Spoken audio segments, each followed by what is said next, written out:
बिस्मिल्लाहिर्रहमानिर्रहीम। आज हमारे पास एक्सरसाइज है 1.1। Identify each of the following as rational और इर्रेशनल नंबर्स। तो ये पहले पहले सवाल में हमने बताना है कि रैशनल कौन से हैं और इर्रेशनल कौन से हैं। लेकिन जी रैशनल की डेफिनेशन तो ये है कि जिन्हें हम और क्यू फॉर्म में राइट कर सकें। अब यहाँ पे हमारे पास ये जो सबसे पहले हमें पता होना चाहिए कि टर्मिनेटिंग कौन से होते हैं और नॉन टर्मिनेटिंग कौन से होते हैं। टर्मिनेटिंग वो होते हैं जो पॉइंट के बाद एक लिमिट तक जाके रुक जाते हैं, ठीक है। क्योंकि नॉन टर्मिनेटिंग क्या होते हैं, वो खत्म नहीं होते बल्कि डॉट डॉट आगे हमें लगाना पड़ता है, इन्फिनिटी तक होते हैं। अब जो इर्रेशनल होते हैं वो non terminating and non recurring होते हैं। अब नॉन रिकरिंग क्या है और रिकरिंग क्या है? रिकरिंग ये है कि अगेन रिपीट हो, बार बार चलते जाए।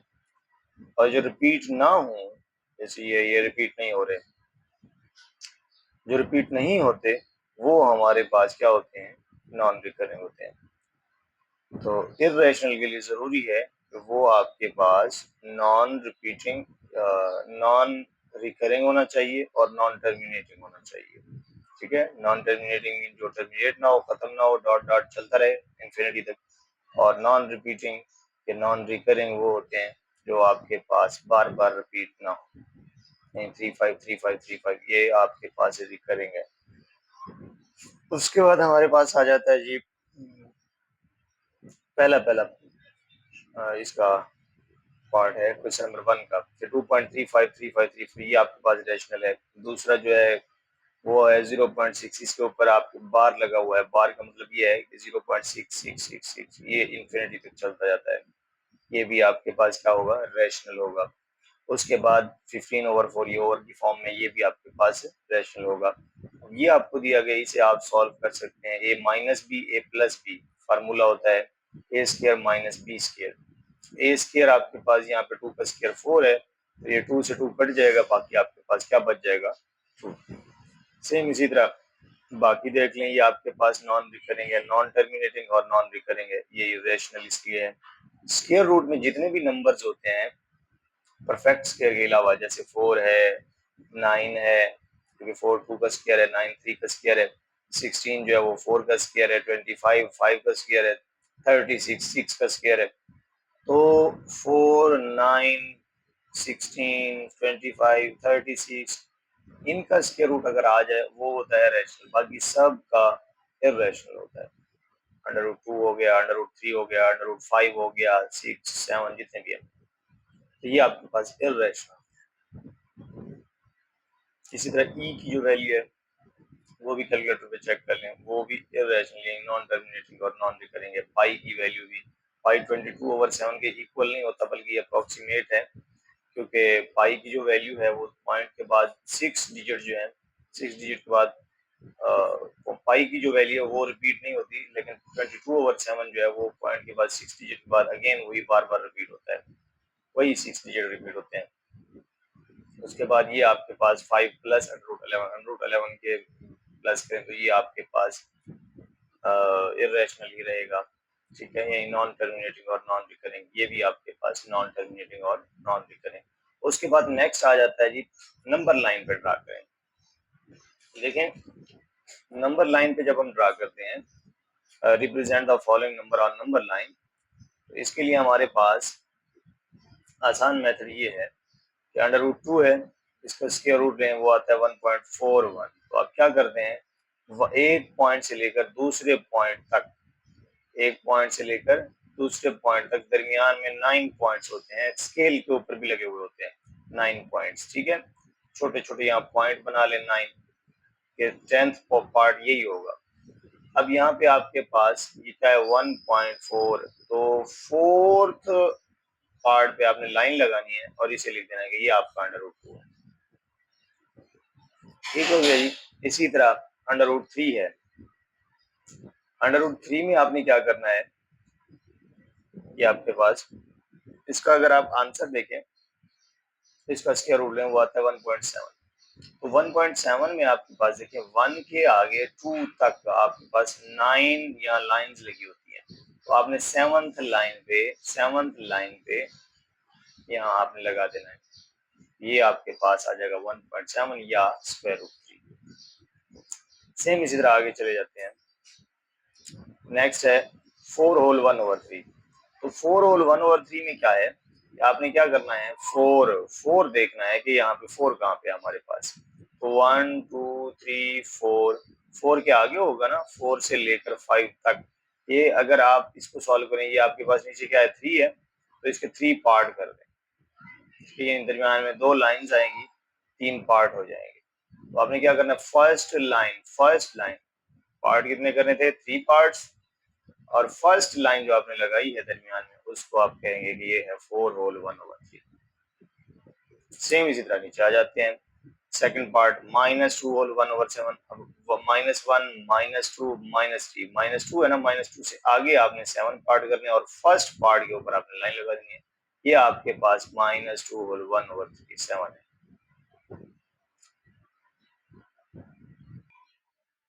उसके बाद आ जाते हैं जी 5/8। तो ये देखें, इसके सामने तो कुछ नहीं है ना, 0 है, तो 0 से लेकर 1 तक इसके दरमियान आपने 8 पार्ट करने हैं, 1 2 3 4 5 6 7 8। तो 8 पार्ट हमने कर लिए। उसके बाद आपके पास 5th पार्ट पे आपने लाइन लगा के कहना है कि ये आपका 5.8 है।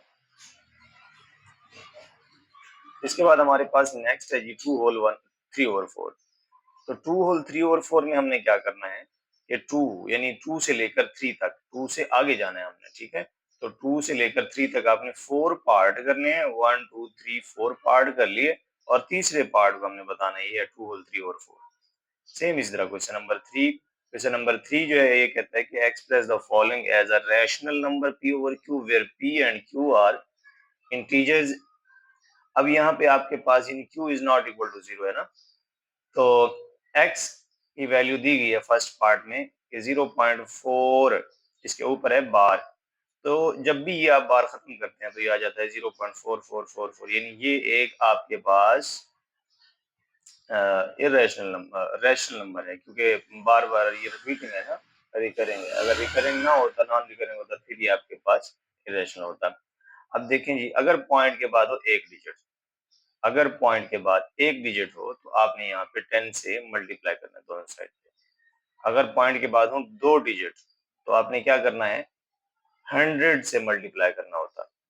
अब यहाँ पे है एक, तो आप 10 से इधर भी मल्टीप्लाई करेंगे, इधर भी मल्टीप्लाई करेंगे। ये देखेंगे, multiplying both side by 10 we get 10 से इधर भी मल्टीप्लाई कर दिया, 10 से इधर भी मल्टीप्लाई कर दिया, ये आ जाएगा 10x। तो 10 को इससे मल्टीप्लाई करें, ये आ जाएगा 4.444। अब आपने क्या करना है, ये इक्वेशन 2 है, ये आपके पास इक्वेशन 1 है। इक्वेशन 2 में से आपने इक्वेशन 1 माइनस करनी है, सब्ट्रैक्टिंग इक्वेशन 1 फ्रॉम 2। तो सब्ट्रैक्ट करें, ये कैसे माइनस करते हैं, 10x में से 1x को माइनस करते हैं, 4.444 में से 0.44 को माइनस करते हैं। जब आप माइनस करते हैं तो ये पॉइंट के बाद वाले जो है 44, ये सारे माइनस हो जाएंगे, बाकी सिर्फ बच जाएगा 4। तो 9 इधर मल्टीप्लाई हो रहा है, इस साइड पे आके डिवाइड हो जाएगा। तो ये आपके पास आंसर आ जाएगा कि x इक्वल टू 4/9, या इसे आप लिख सकते हैं 0.4 कॉन्जुगेट ये बार इक्वल है किसके, 4/9, क्योंकि x की वैल्यू जो है वो हमने लेट की थी, वो ये वाली थी 0.4 बार, ये आ जाएगा यहाँ पे x की जगह पे। तो इसके बाद नेक्स्ट है जी 0.37। देखें, अब मैंने कहा था कि अगर पॉइंट के बाद दो डिजिट हो तो आपने 100 से करना है। अब इसको सबसे पहले लेट करेंगे, ये x के इक्वल है, हमने लेट कर लिया, ये आपके पास x के इक्वल है। तो इधर भी आपने 100 से मल्टीप्लाई करना है, इधर भी 100 से, तो 100 से मल्टीप्लाई किया 100x, इधर 100 से मल्टीप्लाई करें तो ये आ जाएगा आपके पास 37.373737। अब 100 में से आपने क्या करना है जी, x को सब्ट्रैक्ट करना है, इसमें से इसको सब्ट्रैक्ट, यानी पॉइंट के बाद वाले सारे के सारे माइनस हो जाएंगे। तो सब्ट्रैक्टिंग इक्वेशन 1 फ्रॉम 2, तो ये आ जाएगा 100x माइनस x, ये आ जाएगा 37.3737 माइनस 0.3737।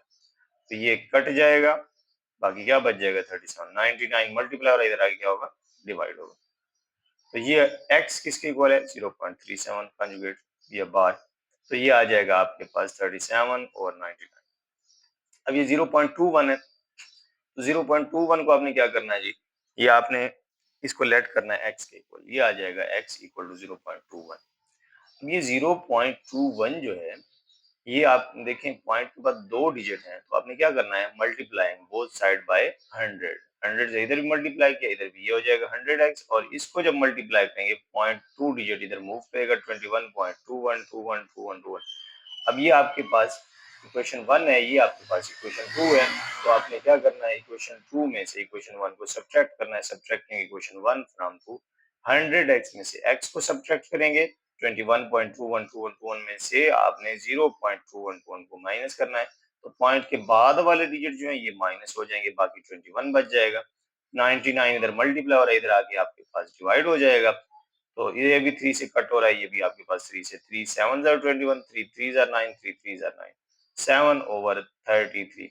अब ये x की जगह पे आपने क्या पुट करना है, 0.21 बार। क्यों? क्योंकि हमने लेट किया था कि x इसके इक्वल है। अब उसके बाद नेक्स्ट आ जाता है जी प्रॉपर्टीज। प्रॉपर्टीज हमारे पास देखें, a + 4 + b = a + 4 + b, जहां पे आपको 3 वैल्यूज गिवन हो, वहां पे पहले 2 पे ब्रैकेट और लास्ट यही ब्रैकेट फिर इज इक्वल टू के बाद लास्ट 2 पे आ जाएगी। तो ये जहाँ पे 3 वैल्यूज हो वो आपका होता है एसोसिएटिव प्रॉपर्टी। अगर दरमियान में प्लस है तो आप लगा देंगे कि विद रिस्पेक्ट टू एडिशन, अगर दरमियान में होता मल्टीप्लाई तो आप कहते मल्टीप्लिकेशन। तो याद रखना है, जहाँ पे 3 वैल्यूज आ जाएं वो आपके पास एसोसिएटिव होती है, associative property.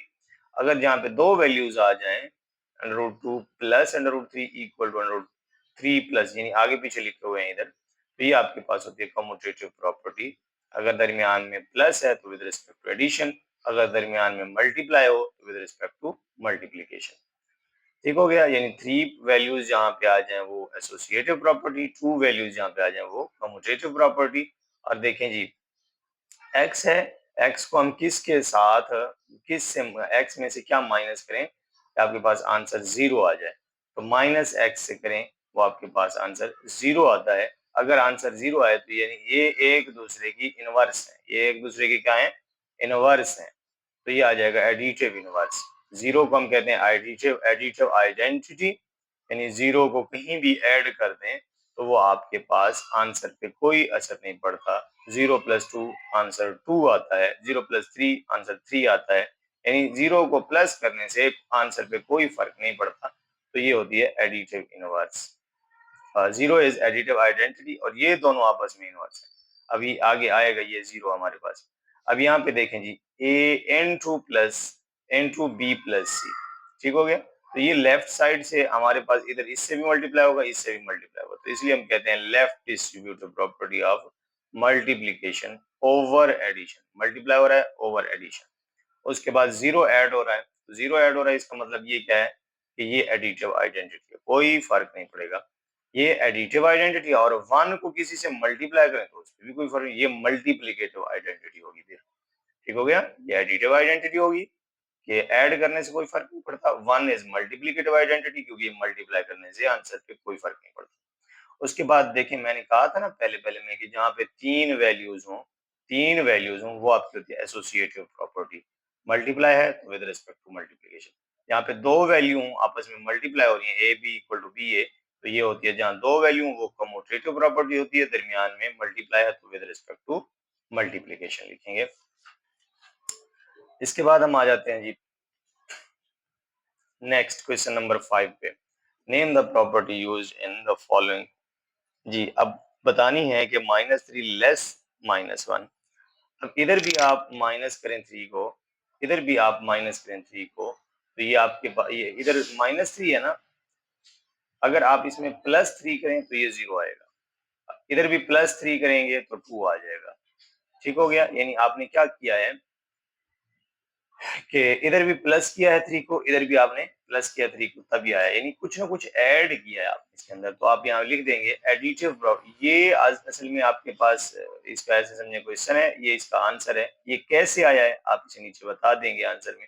Additive property of n equality, हमने इसमें 3 ऐड किया है, तो एडिटिव प्रॉपर्टी। अब देखें जी, ये आपके पास क्या है, a less than b, then a 1/a greater than 1/b। अब ये आपके पास कौन सी प्रॉपर्टी है, रेसिप्रोकल प्रॉपर्टी, ठीक है। इसका और इसका रेसिप्रोकल लेंगे तो दरमियान वाला साइन चेंज हो जाएगा, तो ये होती है रेसिप्रोकल प्रॉपर्टी। उसके बाद if a less than b then a plus c, ये आपने इस साइड पे प्लस किया है सी, इस साइड पे प्लस किया है सी, तो ये आप क्या कहेंगे, एडिटिव प्रॉपर्टी ऑफ इनइक्वालिटी। तो ऐड किया है तो आप कहेंगे एडिटिव प्रॉपर्टी ऑफ इनइक्वालिटी। यहाँ पे क्या है, यहाँ पे आपने इधर इधर इस साइड पे भी सी है, इस साइड ए सी बी सी, सी दोनों साइड पे आपने कट किया है, तो आपके पास क्या बच जाएगा, ए लेस देन बी। देन आप कह सकते हैं cancellation property of inequality with respect to multiply, क्योंकि ये दोनों मल्टीप्लाई हो रहे थे। अब ये भी आपके पास सेम ऐसे ही है, सी ए सी बी सी, तो ये आपके पास अगर कट जाता है तो ये आपके पास ए ग्रेटर देन बी।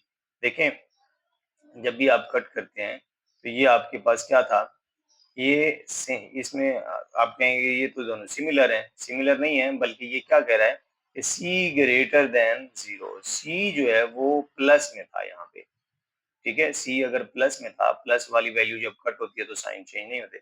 अगर माइनस वाली वैल्यू कट होती है, यानी माइनस से आप मल्टीप्लाई करेंगे, ये भी वो कहता है सी लेस देन जीरो है, यानी ये भी माइनस में था, ये भी माइनस से माइनस जब कट होता है, याद रखना है इन इक्वालिटी में उसका साइन चेंज हो जाता है, ठीक हो गया। तो ये सी जो है माइनस का, यानी minus A C minus B C, minus से माइनस कट करेंगे तो साइन चेंज करेंगे। ये cancellation property of inequality with respect to multiplication, क्योंकि ये मल्टीप्लाई हो रहे हैं।